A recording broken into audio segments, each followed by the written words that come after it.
अस्सलामुअलैकुम dear students. आज हम पढ़ेंगे प्रिपरेशन ऑफ कार्बोक्सिलिक एसिड्स और इस प्रिपरेशन में सबसे पहले oxidation of unsaturated hydrocarbons. Unsaturated hydrocarbons आप याद करें, हम ऐसे हाइड्रोकार्बन्स को कहते हैं जिनमें डबल या ट्रिपल बॉन्ड हो कार्बन कार्बन, जैसे एल्कीन्स या अल्काइंस। तो ये आपके सामने एग्जांपल है RCH double bond CHR dash. तो ये एल्कीन है और ये एल्काइन है जिसमें ट्रिपल बॉन्ड आ रहा है। इन दोनों में से आप जो भी यूज करें रीजेंट सेम होगा जिससे हमने इसको रिएक्शन करवाना है। पोटेशियम परमैंगनेट अल्कलाइन हो यानी सोडियम हाइड्रोक्साइड या पोटेशियम हाइड्रोक्साइड की मौजूदगी में KMnO4, और एक स्टेप में ये, फिर अगले स्टेप में हम हाइड्रोलिसिस करवाएंगे यानी वाटर में एसिड डाला होगा। तो ये इसको म्यू भी लिख सकते हैं H2O साथ में हाइड्रोजन आयन, या फिर H3O पॉजिटिव भी लिखा जा सकता है। इस स्टेप को कहते हैं हाइड्रोलिसिस। तो इसके नतीजे में आप गौर करें, ये दरमियान से बॉन्ड टूट जाते हैं और ये हिस्सा अलग हो जाता है, और ये वाला जो कार्बन है जिसने डबल बॉन्ड बनाया होता है ये कार्बन चेंज हो जाता है कार्बोक्सिल ग्रुप में। इसी तरह आप दूसरे को चेक करें R-CH, ये वाला जो C जो डबल बॉन्ड बना रहा है ये चेंज हो जाएगा R-COOH, यानी दोनों कार्बन जिन्होंने डबल बॉन्ड बनाए होते हैं वो चेंज हो जाते हैं कार्बोक्सिलिक एसिड्स में। और इसी तरह ये भी जो है वो रिएक्शन होता है। सिमिलरली जो सेकंड है इसमें ऑक्सीडेशन ऑफ अल्काइल बेंजीन्स, ये एरोमेटिक के चैप्टर में भी हमने पढ़ा था कि वो बेंजीन जिसके ऊपर कोई अल्काइल ग्रुप हो, चाहे मिथाइल हो चाहे इथाइल ग्रुप हो, दो कार्बन वाला ग्रुप हो, तो इसके साथ भी सेम यही रीजेंट आपने इस तरह नहीं लिखना, आपने इन रीजेंट्स के बकायदा फार्मूले यहाँ लिखने हैं। ये तो मैं जल्दी में ऐसे लिखा हुआ, तो ये ही रीजेंट्स आपने यहाँ यूज करने। तो ये जो बेंजीन के साथ जो डायरेक्ट कार्बन अटैच होता है ये कार्बन चेंज हो जाएगा कार्बोक्सिल ग्रुप में COOH में, इस रीजेंट की मौजूदगी में। इसी तरह यहाँ बेंजीन के साथ एक जो है वो इथाइल ग्रुप है, इथाइल ग्रुप में भी आप चेक करें इस तरह होता है CH2 और CH3। तो ये CH2 वाला C डायरेक्ट बेंजीन रिंग से अटैच है, ये C चेंज हो जाएगा कार्बोक्सिल ग्रुप में, तो दूसरा C है ये CO2 में चेंज हो जाता है। मतलब चाहे आप मिथाइल बेंजीन चाहे इथाइल बेंजीन जो भी यूज करें या इससे बड़ी अल्काइल ग्रुप वाली बेंजीन भी यूज करें, जो कार्बन डायरेक्ट बेंजीन से अटैच है वही कार्बोक्सिल ग्रुप में चेंज होगा, बाकी जितने भी एक्स्ट्रा कार्बन है वो CO2 बन के निकल जाएंगे। ये इंडस्ट्रियल प्रिपरेशन है। इंडस्ट्री में आमतौर पर हम ये वाला रीजेंट इस्तेमाल नहीं करते, बल्कि इसमें ऑक्सीजन गैस साथ में वेनेडियम पेंटॉक्साइड, ये रिएक्शन भी उसमें मौजूद था एरोमेटिक वाले चैप्टर में। 300 से 400 डिग्री सेल्सियस टेम्परेचर देंगे तो बेंजीन के साथ ये दोनों जो कार्बन है, ये दोनों कार्बन जो है वो चेंज हो जाएंगे कार्बोक्सिल ग्रुप्स में। और अगर हमने ये वाला रीजेंट इस्तेमाल किया वैसे कहते हैं नैप्थालीन, और ये है ऑर्डोजाइलिन जिसमें दो मिथाइल ग्रुप्स आए और वो साथ साथ हों, उसको ऑर्डोजाइलिन कहते हैं। तो नैप्थालीन में भी जो है वो ये वाला कार्बन जो इस रिंग से डायरेक्ट अटैच है और ये वाला कार्बन जो इस रिंग से डायरेक्ट अटैच है, ये दोनों कार्बन कार्बोक्सिल ग्रुप में चेंज होते हैं। बाकी जो दोनों कार्बन है ये वाले ये CO2 बन के निकल जाते हैं। तो आप चेक करें ये दोनों कार्बन की जगह यहाँ पे लिखा है COOH। और आगे तीसरा method oxidation of primary alcohols and aldehydes. ये अल्कोहल्स और एल्डिहाइड्स दोनों में हमने ये बात पढ़ी हुई है कि अगर हम अल्कोहल्स की ऑक्सीडेशन करवाते हैं, ये वही रीजेंट है KMnO4 और साथ में OH बेस, और अगले स्टेप में हाइड्रोलिसिस। तो अल्कोहल की पहले ऑक्सीडेशन होगी एल्डिहाइड में और फिर एल्डिहाइड चेंज हो जाएगा कार्बोक्सिलिक एसिड में। ठीक है, अल्कोहल प्राइमरी अल्कोहल चेंज होगा एल्डिहाइड में और एल्डिहाइड चेंज होगा आगे कार्बोक्सिलिक एसिड में। ये इसकी एप्लीकेशन है।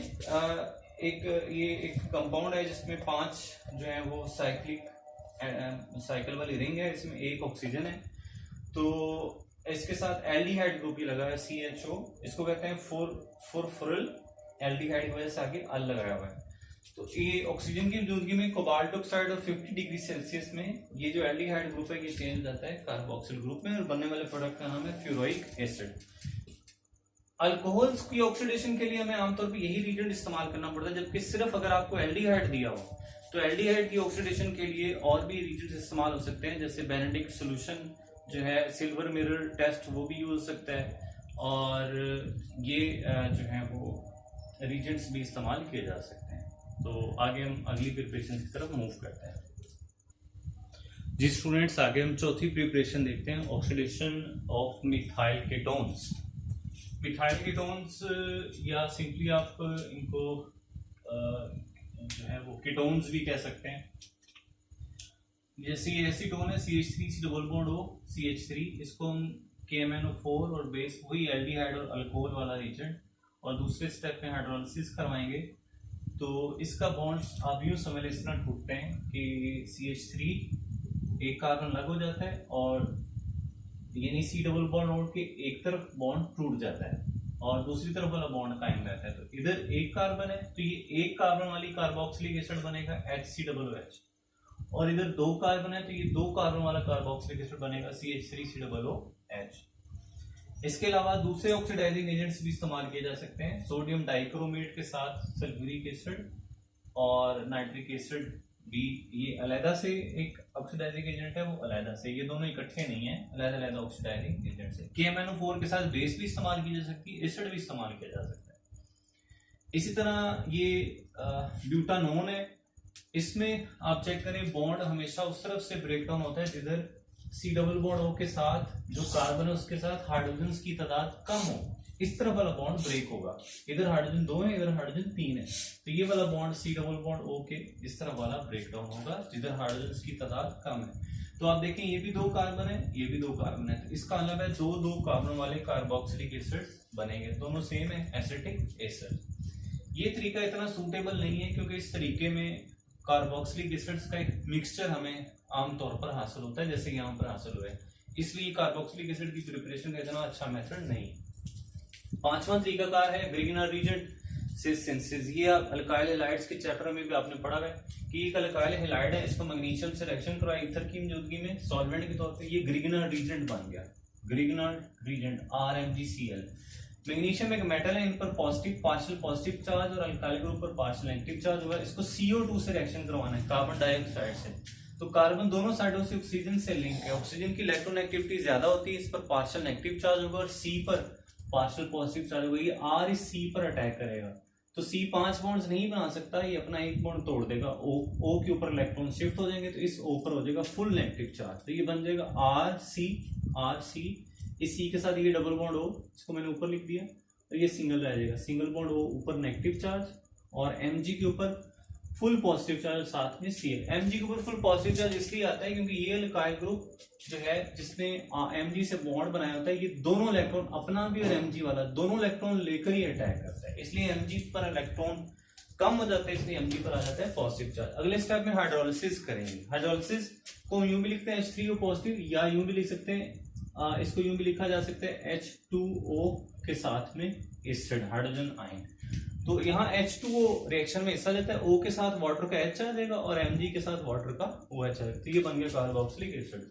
अगला तरीका है छठा, हाइड्रोलिसिस ऑफ नाइट्राइल्स। नाइट्राइल्स किनको कहते हैं? RC ट्रिपल बॉन्ड N, इन कंपाउंड्स को नाइट्राइल्स कहते हैं। वाटर के साथ इसका रिएक्शन करवाना है, वाटर हॉट हो, दो कैटलिस्ट इस्तेमाल हो सकते हैं, एसिड भी और बेस भी।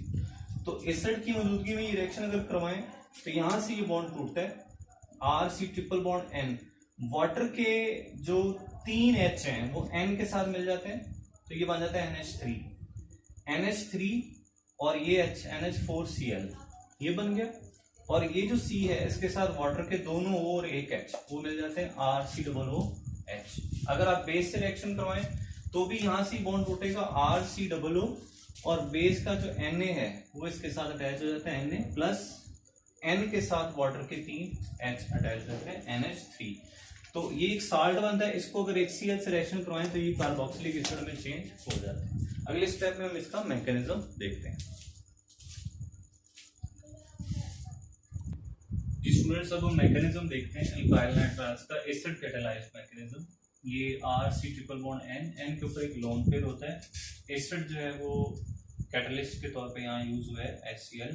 एसिड हमेशा हाइड्रोजन आयन प्रोवाइड करता है, तो N के ऊपर एक लोन पेयर होता है, लोन पेयर इसके साथ शेयर होता है H के साथ, तो NH का बॉन्ड बन जाता है।